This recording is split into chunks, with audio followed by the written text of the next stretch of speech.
చూడండి, చేతిలో మొబైల్ లేదు అయినా కష్టపడి సంపాదించుకున్నాడు కదా.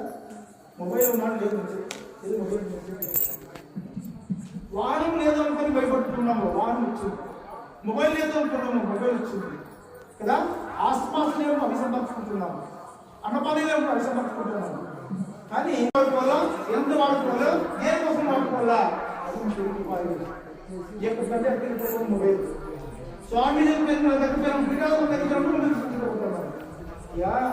వాళ్ళు ఈ జగన్ వదిలేసి సన్యాసం తీసుకునేసి అందరూ అధ్యయనం చేసుకుంటే వాళ్ళ మొబైల్ తీసుకుని సంసారం అంతా అడిగిపోతాను. అంటే ఇవన్నీ ఎంత పడుతుంటే ఏదో యోగ మనం వస్తువులు తీసుకోవాలి, మన ఇంట్లో వస్తువులు తీసుకుంటే హాయిగా ఉంటాం. దేవాలయం ఉంది అంటే అక్కడ ఆధ్యాత్మిక కేంద్రం ఏర్పడింది ఏమి చెప్తాను, మంచి ఆధ్యాత్మిక కేంద్రం ఏర్పడింది ఏమి చెప్తాను. రామాలయం వచ్చి గుర్తుందంటే ఆధ్యాత్మిక కేంద్రం ఏర్పడింది ఇక్కడ చేయడం చాలా ఉన్నాయి. ఇక్కడ రోజు రామాయణం పారాయణ చదవాలి. ఇక్కడ ఇదైపోయిన తర్వాత భగవద్గీత పారాయణ చదవాల, భాగవతం పారాయణ చదవాల, యోగ భాషను పారాయణ చదవాల. ఈ గంట పారాయణ దేనికోసము మనసు శుద్ధపడుతుంది, బుద్ధి శుద్ధపడుతుంది. మనం ఎక్కడికో వెళ్ళిపోతాం, ఆనందలోకం తెలుస్తాం, ప్రమాదంలోకం తెలుస్తాం. ఇవన్నీ పారాయణ చదవాలి. కొంచెం చోవేసుకొని దేవాలయం వాళ్ళు శ్రద్ధ తీసుకొని రోజు 2 శ్లోకాలైనా సరే రామాయణ పారాయణ చేయొచ్చు. ఇక్కడ ఎనలేని భోగాలు మీరు అనుభవిస్తారు, ఇక్కడ ఎనలేని సంతోషం పొందుతారు. ఇక్కడ రాముడు అలాంటి వాడు బ్రహ్మభక్తుడు. ఆయన పట్టుకుంటే కాంతిని పడిపోయింది, రాముడు పట్టుకుంటే కాంతిని పడిపోయింది. ఆయన పట్టుకున్న వాళ్ళందరూ కూడా ఎవరు మోక్షం ఇచ్చినట్టు ఇప్పుడు రాముడు. రాముడు అరణ్యవాసం కోరుకుంటే 14 ఏళ్ళు అరణ్యవాసం కోరుకుంటే అయోధ్యలో ఉన్న ప్రజలు మొత్తం జరిగినాయంట. ఆయన పశువులన్నీ పోతున్నాయంట, పక్షులు పోతున్నాయంట, చెట్లు కట్టి ఏడుస్తున్నాయంట. మేము కదిలేము, స్థానాన్ని మార్చుకోలేము, మాకు కూడా బాధగా ఉంది, రాముడు పోవాలనుకుంటున్నాం అనుకుంటున్నాం. చెట్లు ఆయన గురించి 4 విషయాలు రాముడు సాధించిన విషయాలు. ఆయన ధర్మాన్ని ఏ విధంగా పట్టుకున్నాడు, ఎందుకు ఆయన ధర్మాన్ని పట్టుకున్నాడు, మనం ఎందుకు పట్టుకోలేకపోతున్నాం, ఈరోజు మనం ఎందుకు ఇబ్బంది పడుతున్నాము, ధర్మం అంటే ఏ విషయం ఎందుకు, ఎందుకు మనం అవసరం పడుతున్నాము ఈరోజు. విషయాలపైన మక్కువ కావాలన్నా తెలుసుకోవాలన్నా గంట కావాలని జరుగుతుంది. మాది చిన్న 7 గంటల అనేశ్వరం దేవాలయం, చిన్న దేవాలయం తెచ్చుకొనేసి కరోనా సమయంలో ప్రాణం చేసినాం. అక్కడ భాగవతం పారాయణ చేసినప్పుడు కూడా రామాయణం పూర్తి అయిపోయింది. ఇప్పుడు మహాభారత ప్రవచనం జరుగుతుంది. ఎందుకంటే మానవుడు రావడము అది దూరమైన మానవుడు వచ్చింది. దీని అవసరంగా పోగొట్టుకున్నట్టుగా పనికిరాని వస్తువుల కోసం మన జీవితం ముడిపెట్టుకున్నట్టుగా దీన్ని సార్థకం చేసుకున్నట్టయితే మళ్ళీ రావాల్సిన పని చేసుకోవచ్చు, మోక్షాన్ని పొందేయచ్చాయి. అటువంటి ప్రాణం చేయాలని కోరుకుంటూ అదే విధంగా మంచి మంచి మంచి విషయాలు వినేసే ప్రయత్నం మనం చేసుకున్నాము. రోజు సార్ మీకు వీలైతే గ్రంథపారాయణ చేసుకోండి. ఒకవేళ మీకు కావాలంటే రామాయణ పుస్తకం మేమే తీసుకుంటాం, అదే తెలుసుకోండి, చాలా బాగుంటుంది. ఎందుకంటే మంచి విశాలమైన ప్రాంతం, అందమైన ప్రాంతం బాగుంది, మంచి ప్రాంతం ఆ ప్రాంతం చేయండి. ఎందుకంటే అందరూ దేవాలయం కట్టేస్తారు సార్, ప్రతి విషయం కాదు, కేవలం కట్టుకుని ఒక ధర్మస్థానం చేయించారు, బాగుంటుంది. ఇక్కడ మళ్ళీ రామాలయం వచ్చి తెలిసి నవగ్రహాలు ఇంకోటి మధ్య పెట్టేది చాలా రామసారి ఉంటే గన్నిగా విగ్రహాలు పెట్టేసి ఒక షాపింగ్ కాంప్లెక్స్ పెట్టేసి రకరకాల బొమ్మలను పెట్టేసి ఇబ్బంది పెట్టదు. రాముడు ఒక్కడే చాలు ఉంది. బయట అన్నిగా దేవాలయం పెట్టదు, చిన్న విగ్రహాలు చేసి వాడు చేయించాలి. కొన్ని దేవాలయం చూస్తాము, శివుడు ఉంటాడు, నవగ్రహాలు ఉంటాయి, నంది ఉంటాడు, ఏమో రకరకాల ఏమో చెప్తారేమో. మనం వనంపల్లి గ్రామం వెళ్ళించాము, చేరుకుంటే అక్కడ లేని దేవుడు లేదు. అయ్యప్ప ఉన్నాడు, సీతారాం ఉన్నారు, వెంకటేశ్వరం ఉన్నాడు, సుబ్రహ్మణ్యం ఉన్నాడు, ఇంకా మరి అన్నిటి పెద్దగా పెట్టాలంట, చిన్నగా ఉంటుంది, పెద్ద పెట్టాలంట, ఏదో కాకుండా ఒక్కరు పట్టుకుంటే వచ్చానుకున్నారంటే ఇంతమంది అవసరమా? పట్టాభరామయ్య ఉన్నాడు, ఆనందంగా ఉన్నాడు, ఆ ఆనందం చూస్తే సంతోషం ఎక్కుతుంది. చాలు ఎప్పటి చాలు దండిగా పెట్టుకోద్దండి, ఉన్నదాన్ని కాపాడుకుంటే అందరి గుడ్డేయండి. ప్రతిరోజు భజన, నామస్మరణ, మరి అదేవిధంగా రామాయణం ఈ విధంగా చేసుకోండి. మరి మాకు తెలిసిన సరే కృతజ్ఞతలు చెప్పుకోవాలి. మాకు బోనస్ లాంటిది, ఎందుకంటే రోజు మాకు చేసుకుంటాం, మాకు ఎక్స్ట్రా బోనస్ లాంటిది దీన్ని పిలిపించి మాకు ఈ దీంట్లో పాల్గొని మమ్మల్ని ఇన్వాల్వ్ చేశారు. కాబట్టి మరి ఇక్కడ నుంచి ప్రతి ఒక్కరు కుటుంబానికి రామచంద్రుల వారు అందరికీ తోడుగా ఉండి అందరూ కుటుంబాలు కూడా సురక్షితంగా ఉంటుంది కాపాడుతుందిగా కోరుకుంటూ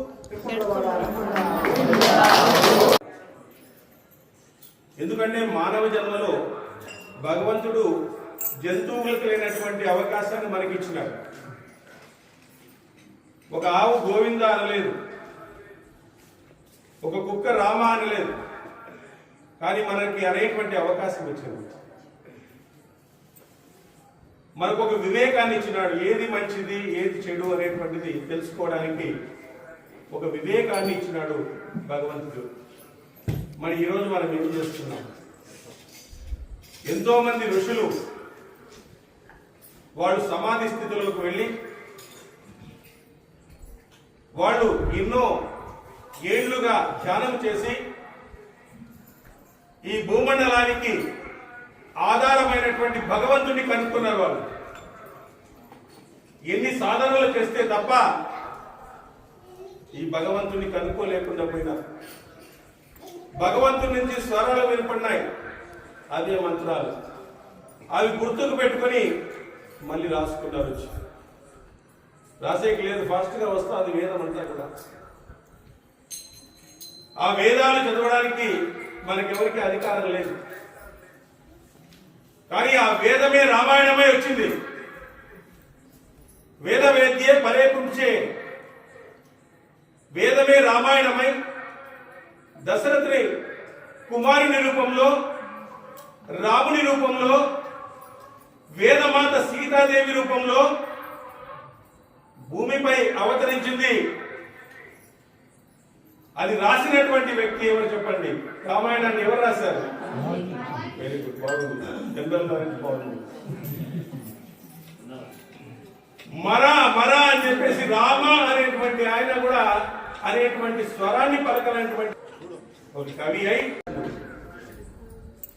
అందరినీ క్రికెటర్లు అందరినీ రండి.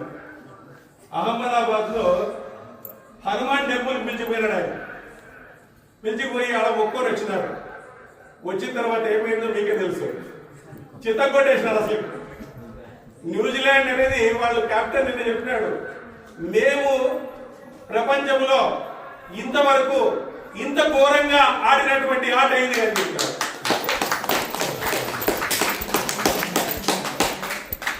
మళ్ళీ కప్పు గెలిచిన తర్వాత మళ్ళీ పిలిచిపోయినాడు. కప్పాడు పెట్టండి అని ఆంజనేయ స్వామి పెట్టేసి మంగళాన్ని చేయించుకుని వచ్చినాడు. ఇది ఆంజనేయ స్వామి బలం అంటే. ఆంజనేయ స్వామి బలం అంటే విశ్వానికి విజేతలైనాం. ఇంక రాముడి సంకల్పం ఉంటే ఈ ప్రపంచానికే గురువు అవుతాం మనం. ఈ ప్రపంచానికి గురువు కావాలి అంటే అది భారతదేశం నుంచే అవుతుంది అని పెద్ద పెద్ద వాళ్ళు ఇప్పుడు తెలుసుకుంటాను. పెద్ద పెద్ద క్రికెటర్లు, పెద్ద పెద్ద వాళ్ళు తెలుసుకుంటున్నారు భారతదేశం యొక్క మూలాల్ని. ఇప్పుడు ప్రపంచంలో ఏం జరుగుతుంది? యుద్ధం జరుగుతుంది. వాళ్ళు అనుకుంటున్నారంట ఊరికే ఆనందం వస్తుందో ఈ దేశాలకి, హాయిగా ఆనందంగా ఉండేవాళ్ళం మేము, మన దేశంలో ఉంటే బాగుంటాండి అని చెప్పేసి ఇప్పుడు అనుకుంటున్నారంట వాళ్ళంతా. ఊరికే ఆనందం వస్తుపోయి వచ్చి ఆస్తులు పెట్టుకున్నాము, ఇల్లు పట్టుకున్నామని కొంతమంది ఇల్లు అమ్మేసి వచ్చేస్తున్నారు.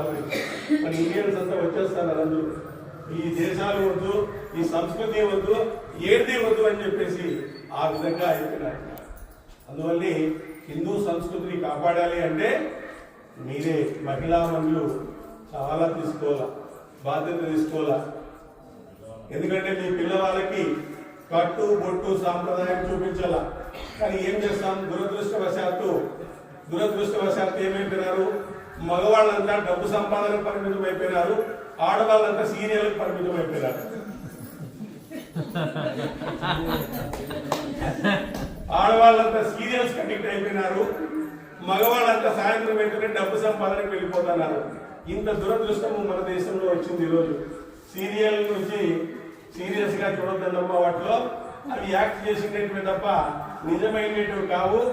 మన పిల్లలకి సంస్కృతి నేర్పించండి. సాయంత్రం అయితేనే అందులో ఫోటో పెట్టుకొని కనీసము కొన్ని శ్లోకాలను చదవడము, వాళ్ళకు కట్టు బొట్టు సాంప్రదాయం నేర్పించడము. శ్రీరాముడు అంటే ఎవరు, శ్రీకృష్ణుడు అంటే ఎవరు, భగవద్గీత అంటే ఏమిటి అని మీకు తెలిసినటువంటి పద్ధతుల్లో వాళ్ళ పిల్లలకు చెప్పండి. ఎందుకంటే ఈరోజు మన సంస్కృతి గురించి చెప్పేటువంటి వాళ్ళు చాలా తక్కువగా ఉన్నారు. కారణం ఏమంటే స్కూల్లో చెప్పరు, ఇంట్లో చెప్పరు. మరి ఎక్కడ నేర్చుకుంటారు చెప్పండి? పిల్లల్ని గుడికి తీసుకురండి, వారానికి ఒకసారి గుడికి తీసుకురండి, పిల్లలకి పరిచయం చేయండి భగవంతుడి గురించి, భగవంతుని యొక్క నామాన్ని స్మరించమని చెప్పండి. అలాగా స్మరించమని చెప్తే వాళ్ళకి మన సంస్కృతి అర్థమై ముందుకు మన సంస్కృతిని తీసుకొని పోతారు. మన సంస్కృతిని గొప్పగా తీసుకుపోవడానికి వాళ్లే వారధులు. వాళ్ళని మనం పోగొట్టుకున్నామంటే వాళ్ళు ఏదో మతాల్లో చేరిపోతారు. లాస్ట్ అట్రాక్టివ్ మతాల్లో ఈరోజు ఎలా కాసుకున్నారంటే హిందూ సంస్కృతిని నాశనం చేయాలనున్నారు. ఎందుకు? హిందూ సంస్కృతి వల్ల ఆరోగ్యం బాగుంటుంది. ఆరోగ్యం ఎందుకు బాగుంటుంది? యోగా చేస్తాం. యోగా చేస్తే డాక్టర్ దగ్గర పోవాల్సిన పని. ధ్యానం చేసినామనుకో మనసు నియంత్రణగా ఉంటుంది, ఎక్కడికి పోవాల్సిన పని లేదు. ఫారిన్ లో వాళ్ళంతా టాబ్లెట్స్ తయారు చేసినారు, మనకి షుగర్లు బీపీలు రావాలని చెప్పేసి. షుగర్లు బీపీలు వచ్చినామనుకో వాళ్ళ టాబ్లెట్ అంతా కొంటారు. కానీ మన సంస్కృతిలో ఉండేటువంటి ఆహారాన్ని, మన సంస్కృతిలో ఉండేటువంటి అలవాట్లని, మన సంస్కృతిలో ఉండేటువంటి కట్టుబాట్లని, మన సంస్కృతిలో ఉండేటువంటి పద్ధతుల్ని మనం పాటిస్తే ఆరోగ్యంగా ఉంటాము, ఆధ్యాత్మికంగా కూడా ఉంటాము. ఆరోగ్యంగా కూడా ఉంటాము, ఆధ్యాత్మికంగా కూడా ఎదుగుతాము. రెండు చెప్తారు, అన్ని చెప్పేసినారు. మన హిందూ సంస్కృతిలో ఇవన్నీ కలబోసి చెప్పినారు అన్నమాట. ఇవన్నీ కలబోసి చెప్పినారు. మనము ఆధ్యాత్మికంగా, ఆనందంగా, ఆర్థికంగా ఎదగడానికి ఒక గుడి మూల కారణం. మీరు మన తెలుసో లేదో, శ్రీరామనవమి ఉత్సవాలకి ప్రపంచంలో ఖర్చు చేసింది ఎంత తెలుసా? 33,000 కోట్లు. 33,000 కోట్లు మనం పంచినాం అందరికీ. ఎవరికి? అక్కడ పనిచేసే వాళ్ళకి, పూలు కట్టే వాళ్ళకి, పాలు తెచ్చిచ్చే వాళ్ళకి, అర్చకులకి, పెరుగు తెచ్చిచ్చే వాళ్ళకి, వీళ్ళందరికీ పంచుకోవడం. పండుగ అంటే పంచుకోవడం, తెంచుకోవడం కాదు. మనం పండుగ అంటే మనం పంచుకుంటాం. మన పండుగలే లేకుండా పోతే ఎవరికి ఏమీ రాదు. కానీ ఈ పండుగలన్నింటినీ కూడా మనం నిలబెట్టుకోవాలి. ప్రతి ఒక్కరూ యూత్ గా ఉండేటువంటి వాళ్ళందరూ కూడా మన సంస్కృతిని ప్రచారం చేయాలి. ప్రచారం చేస్తే తప్ప సంస్కృతి నిలబడదు. ఎందుకంటే వేరే దేశాలన్నీ ఆ విధంగా ఉన్నాయి, భారతదేశం చాలా బలంగా ఉంది. ఈరోజు ప్రపంచం అంతా అల్లకల్లోలంగా ఉన్నా భారతదేశం శాంతియుతంగా ఉంది. దానికి కారణం ఎవడు? అయోధ్యలో రామ మందిరాన్ని కట్టినటువంటి వాడు. మీకు తెలుసుకోలేదు, అయోధ్యలో రామ మందిరాన్ని కట్టినటువంటి మోడీకి మనం అందరూ కూడా సపోర్ట్ గా ఉండాలి. ఆయనే మన హిందూ సంస్కృతిని కాపాడడానికి వచ్చినటువంటి హనుమంతుడైన హిందూ సంస్కృతిని కాపాడడానికి వచ్చినటువంటి హనుమంతుడు. ఆ వారిని మనం రక్షించుకోవాలి, మన సంస్కృతిని మనం కాపాడుకోవాలి. అందరూ కూడా మీ యొక్క ఏ పద్ధతులైనా కానీ మీరందరూ ఏ పద్ధతులైనా ఇంట్లో పాటించండి. బయటకు వస్తే మనమంతా హిందువులం అని చెప్పాలి. మనమంతా హిందువులం, మనమంతా బంధువులం, మనంతా ఒకటే కులం, అది హిందూ కులం అని చెప్పేసి ఆ విధంగా చాటి చెప్పాలి. అప్పుడే మన హిందూ సంస్కృతి నిలబడుతుంది. కాబట్టి మీరందరూ సీనియర్లు చూసేది తగ్గించేసి మాంగళ్యానికి మరొకటి, వెలుగు రేఖలు ఇలాంటివన్నీ కూడా చూపు చేసి వెలుగు భారతదేశానికి రండి. సీరియల్ కాదు తేవాల్సింది, మీరు సీరియల్ కాదు